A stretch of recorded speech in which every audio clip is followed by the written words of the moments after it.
우리나라 20대에서 50대 대장암 발병률이 세계 1위라는 연구 결과가 있습니다. 이 대장암이 점점 젊은 층에게도 급증하고 있다는 건데요. 선생님, 실제로 진짜 젊은 층들이 대장암으로 병원을 내원하시는 분들이 많은가요? 최근 5년간 젊은 대장암이 증가하고 있습니다. 그렇군요. 과연 시민분들은 이 대장암을 어떻게 생각하고 있는지 저희들이 담아봤거든요. 화면을 한번 놔보시죠. 대장암은 정기적으로 검사를 해야 되는 걸 알고 있습니다. 젊은 사람들도 대장암 많이 걸린다 해서 저도 대장 내시경 받았어요. 가족들 중에 대장암이 걸린 사람이 있으면 본인도 꼭 검사를 받아야 된다고 들었습니다. 배변할 때 혈변이 보이면 대장암을 의심해야 된다고 들었습니다. 가공육을 많이 먹으면 대장암에 걸린다고 들었어요. 담배하고 술은 암하고 그다음에 규칙적인 식사를 제때 하려고 그래 노력하고 있습니다. 저는요, 대장암을 2년에 한 번씩 계속 검진을 하고 있습니다. 저는 대장암이 걱정돼서 지금 수술을 멀리하고 있어요. 교수님, 채식주의자는 대장암을 걱정하지 않아도 된다는데 그게 사실입니까? 그렇지는 않습니다.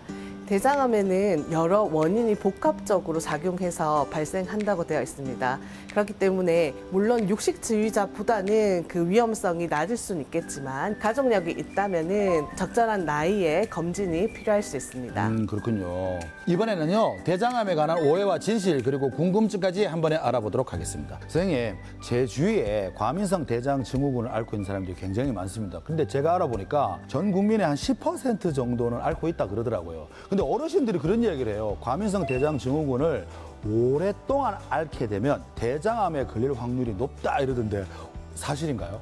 그렇지는 않습니다. 과민성 대장 증후군이라는 거는 변비나 설사 그리고 속이 불편한 증상을 반복적으로 앓게 되는 질환인데 대장암의 증상 중에 하나가 변비, 설사 이런 것들이 나타날 수 있습니다. 그래서 그런 증상들이 있을 때 무조건 단순하게 과민성 대장 증후군이라고 생각하지 마시고 대장암의 증상일 수도 있으니 가서 먼저 검사를 해보시는 게 좋을 것 같습니다. 그렇군요. 그런데 대장암 수술 이후에 과민성 대장 증후군을 앓고 있는 분들도 계시는데 그것도 연관관계가 있는 거죠? 수술하게 되면 수술 후에는 여러 가지 변화가 생길 수 있습니다. 대장을 일부분 절제해서 그런 것들도 있고 수술 전과 후에 장 안에 살고 있는 그런 장내 세균의 균층들이 바뀌어서 나타날 수도 있습니다.